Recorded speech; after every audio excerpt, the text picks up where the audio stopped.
Hi everyone, कैसे हैं आप लोग। आई होप कि आप सब ठीक होंगे। मेरी कोशिश होती है कि मैं अपनी वीडियोस में आपके लिए कोई ना कोई इन्फॉर्मेशन लेके आऊँ और आपके ज़हनों में जो कनाडा से मुतालिक और कनाडा की डेली लाइफ से मुतालिक जो क्वेश्चंस हैं उनके आंसर आपको मिलते रहें। तो आज की वीडियो में मैं आपको बताऊंगी कि कनाडा के प्रोविंस ओंटारियो में रेंट प्राइसेस आजकल क्या चल रही हैं, रेंटल मार्केट कितनी हाई है, और इसके अलावा ये कि कनाडा में किस तरह के घर होते हैं, टाइप्स ऑफ हाउसिंग, किस किस तरह के आपको ऑप्शंस अवेलेबल हैं अगर आप रेंट पे लेना चाहते हैं, तो उसके लिए क्या तरीक़ाकार होगा, क्या क्या चीज़ें आपको चाहिए होंगी, ये सब मैं आज आपको अपनी वीडियो में बताऊंगी। तो सबसे पहले हम बात करते हैं अपार्टमेंट्स की। अपार्टमेंट्स का ये होता है कि ज़्यादातर यहाँ पे जो अपार्टमेंट्स बिल्डिंग हैं वो पूरी पूरी रेंटल बिल्डिंग्स होती हैं, और वो एक मैनेजमेंट के अंडर होती हैं, और उसमें जितने भी अपार्टमेंट्स होते हैं वो रेंटल अपार्टमेंट्स होते हैं। फिर उसके बाद आते हैं कॉन्डोमिनियम्स। कॉन्डोमिनियम्स जो हैं वो भी अपार्टमेंट्स होते हैं, लेकिन वो लग्जरी अपार्टमेंट्स होते हैं। उसमें ये होता है कि अगर आप चाहें तो उनको बाय कर सकते हैं, और फिर जो ओनर है जिसने बाय किया हुआ है वहाँ पे अपार्टमेंट, वो फिर रेंट आउट कर सकता है उसको। तो अगर एक कॉन्डोमिनियम की बिल्डिंग है तो उसमें जितने अपार्टमेंट्स हैं तो ज़रूरी नहीं है कि वो सारे ही सारे रेंट पे हों, और ज़रूरी नहीं है कि उसमें जो भी लोग रह रहे हैं वो ओनर्स हों। तो मोस्टली होता है कि वहाँ ओनर्स होते हैं, और अगर वो चाहें तो अपना अपार्टमेंट रेंट पे दे सकते हैं। तो ये डिफरेंस है रेगुलर अपार्टमेंट बिल्डिंग में और कॉन्डोमिनियम्स में। क्योंकि जो रेगुलर अपार्टमेंट बिल्डिंग्स हैं उसमें जितने अपार्टमेंट्स हैं वो सारे रेंटल हैं, और इसके अलावा कुछ कॉन्डोमिनियम्स की भी ऐसी बिल्डिंग है जो कि रेंटल बिल्डिंग्स हैं, तो उनमें लिखा होता है बाहर कि यहाँ पे ये रेंटल बिल्डिंग है और इसमें जो अपार्टमेंट्स हैं वो रेंट पे अवेलेबल हैं।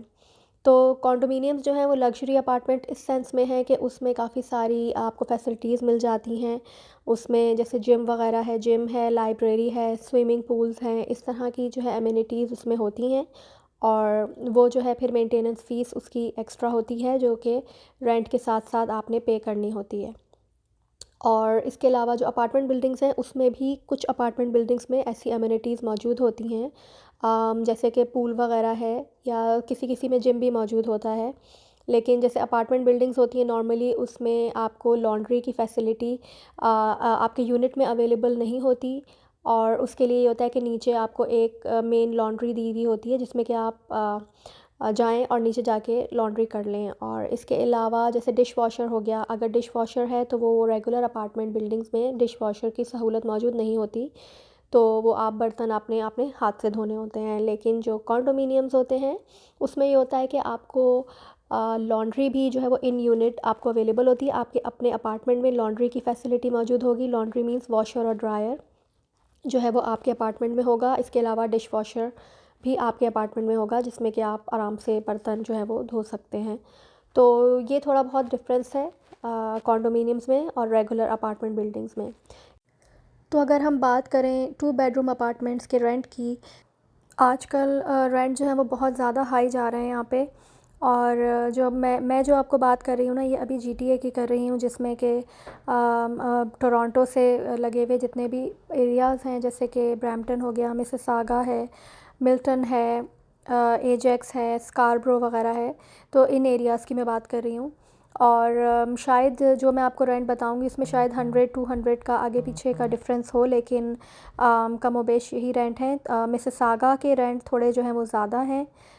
तो मिसिसागा में 2 बेडरूम का अपार्टमेंट जो है वो आजकल उसकी स्टार्टिंग जो है वो 2200 से है, और फिर उसके बाद वो डिपेंड करता है बिल्डिंग की कंडीशन पे और एमिनिटीज़ वगैरह पे। तो वो 2200 से स्टार्ट होता है, 2300, 24, 25, 2800 तक भी यहाँ पे जो है ना, जैसे कॉन्डोमिनियम्स वगैरह हैं उनके अपार्टमेंट्स के रेंट जो हैं वो 2800 तक भी हैं। और अपार्टमेंट के जो रेंट हैं उसमें पार्किंग इंक्लूडेड नहीं होती है मोस्टली। इसके अलावा हाइड्रो इंक्लूडेड नहीं होता है। हाइड्रो मींस इलेक्ट्रिसिटी का जो बिल है वो जो है वो सेपरेट होता है, वो आपको खुद देना पड़ेगा, वो रेंट में इंक्लूडेड नहीं है। तो ये भी सारी बातें हैं जब आप रेंट के लिए जाएंगे, और तो ये सारी बातें फिर आपको सब क्लियर करनी होंगी कि इसमें क्या क्या इंक्लूडेड है इस रेंट में। तो यहाँ पे अगर आप रेंट पे लेने के लिए जाएंगे घर, तो उसमें सबसे पहले तो वो आपकी क्रेडिट हिस्ट्री चेक करते हैं। क्रेडिट हिस्ट्री आपकी अच्छी होनी चाहिए। क्रेडिट हिस्ट्री का ये है कि चाहे आप यहाँ पे कुछ भी ख़रीदें, आपकी क्रेडिट हिस्ट्री सबसे पहले देखी जाती है। इसीलिए एक मैं मशवरा ये दूँगी जो यहाँ पे कनाडा में लोग आना चाहते हैं या जो आ गए हैं, कि वो आने के साथ सबसे पहले जो है ना अपना क्रेडिट कार्ड बनवाएं और उसको यूज़ करना शुरू करें, और एवरी मंथ जो है ना उसकी पेमेंट टाइम पे करें। इस तरह उनकी क्रेडिट हिस्ट्री बिल्ड होती है और उनका जो है ना वो स्कोर अच्छा होता है। 2-3 महीने में उनका स्कोर बिल्डअप होना शुरू हो जाता है। तो क्रेडिट हिस्ट्री जो है ना यहाँ पे अगर आप घर ख़रीदेंगे या कि आप गाड़ी ख़रीदेंगे, हर चीज़ में आपकी क्रेडिट हिस्ट्री देखी जाती है।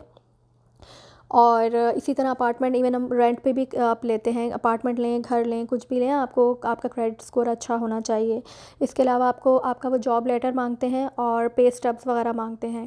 तो अब जो नए आने वाले इमिग्रेंट्स हैं, उनके लिए ये मसला होता है कि ज़ाहिर है जब वो यहाँ आते हैं, अगर अभी उनके पास जॉब नहीं है तो फिर उनके पास या तो कोई गारंटर हो जो कि को साइनर होता है और वो गारंटी लेगा कि भाई उनको रेंट जो है वो टाइम पे मिल जाया करेगा।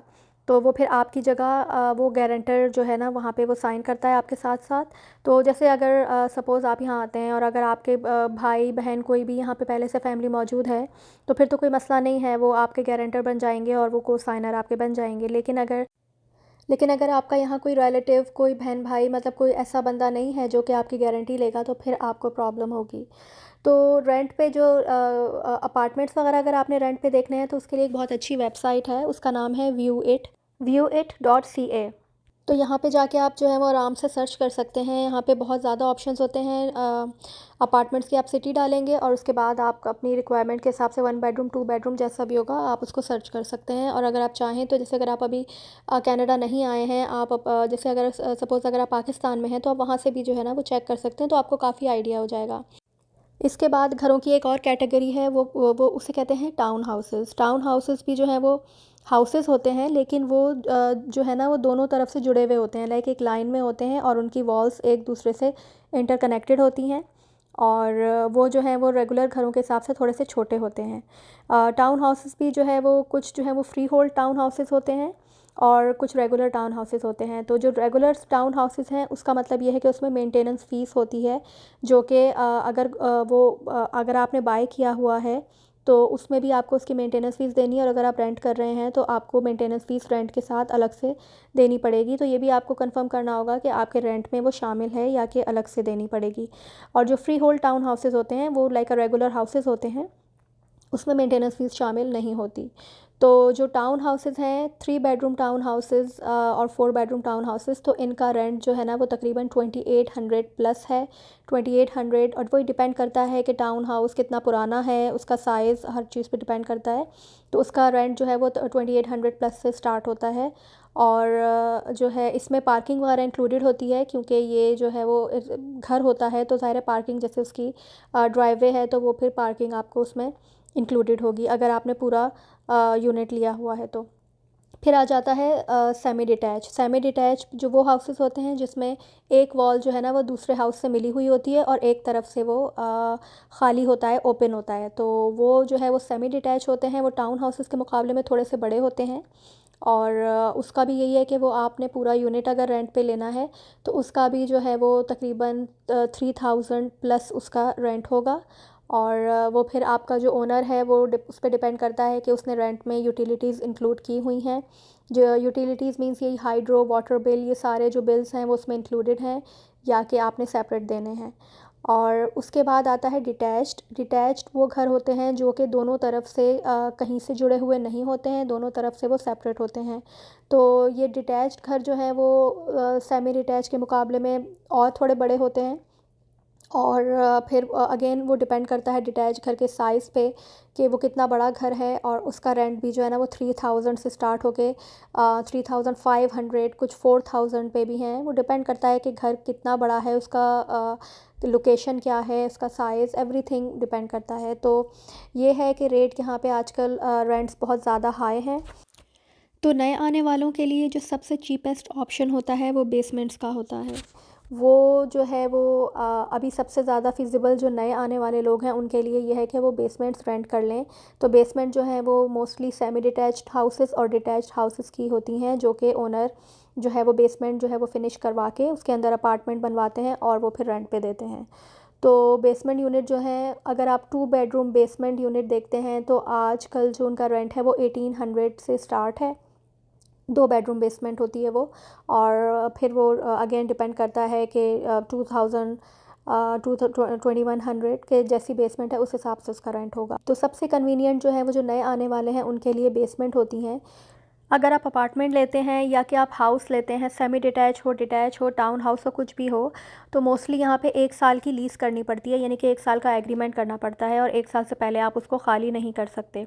तो जब आप यहाँ आते हैं उस वक्त आपकी जॉब वगैरह अगर नहीं हुई हुई है और आपको नहीं पता कि आपकी जॉब कहाँ होगी, तो बेटर ये होता है कि आप बेसमेंट रेंट पे ले लें और उसके बाद आप अपनी जो है ना वो जॉब सर्च करते रहें, क्योंकि बेसमेंट ये होता है कि 6 मंथ्स के लीज़ पे भी मिल जाती हैं और कुछ लोग तो जो है वो मंथ टू मंथ के बेसिस पे भी जो है ना वो बेसमेंट अपनी रेंट आउट कर देते हैं। तो उससे ये फ़ायदा होता है कि आप जो है वो अपनी जॉब हंटिंग करेंगे, तो जहाँ आपको जॉब मिलेगी फिर आप उस हिसाब से वहाँ पे जो है ना अपना अपार्टमेंट, हाउस या जो भी आप लेना चाह रहे हैं रेंट पे, तो आप वो फिर वहाँ पे अपनी लोकेशन जो है ना वो अपनी जॉब के हिसाब से लोकेशन देख के तो आप वहाँ पे भी घर ले सकते हैं। तो एक ये फ़ायदा है, क्योंकि जब हम यहाँ पे नए आए थे तो हमने भी यही किया था, क्योंकि हमको आइडिया नहीं था कि हमारी जॉब्स कहाँ पे होंगी। तो हमने 6 मंथ्स के लिए बेसमेंट जो है वो रेंट आउट की थी और फिर जब जॉब्स हो गई थी तो फिर उसके हिसाब से हमने अपार्टमेंट ले लिया था कि जॉब के हिसाब से जो हमें लोकेशन सूट की थी, तो फिर हमने वहाँ से फिर हमने अपार्टमेंट ले लिया था और वो 1 साल की लीज़ जो है वहाँ पे करनी पड़ती है। तो अगर आप बेसमेंट देख रहे हैं रेंट के लिए, या फिर अगर आपने हाउस या टाउन हाउस जो भी रेंट के लिए चेक करना है, तो इसके लिए एक बहुत अच्छी वेबसाइट है realtor.ca। उस पे आप चेक कर सकते हैं। इसके अलावा फेसबुक मार्केट प्लेस पे भी जो है वो बहुत एड्स आते हैं, लोग जो अपनी बेसमेंट्स या घर अपने रेंट पे देना चाहते हैं तो उनके बहुत ज़्यादा वहाँ पे एड्स होते हैं, तो आप उनके थ्रू भी सर्च कर सकते हैं। और इसके अलावा कीजीजी भी बहुत अच्छी एक ऐप है और ये वेबसाइट भी है कि जिसके थ्रू आप रेंटल बेसमेंट्स या हाउसेस सर्च कर सकते हैं। तो आज की मेरी वीडियो यहीं तक थी। आई होप कि आपको मेरी वीडियो पसंद आई होगी और आपको इन्फॉर्मेटिव लगी होगी। अगर आपको मेरी वीडियो पसंद आई है तो मेरे चैनल को सब्सक्राइब करें, लाइक और शेयर करें।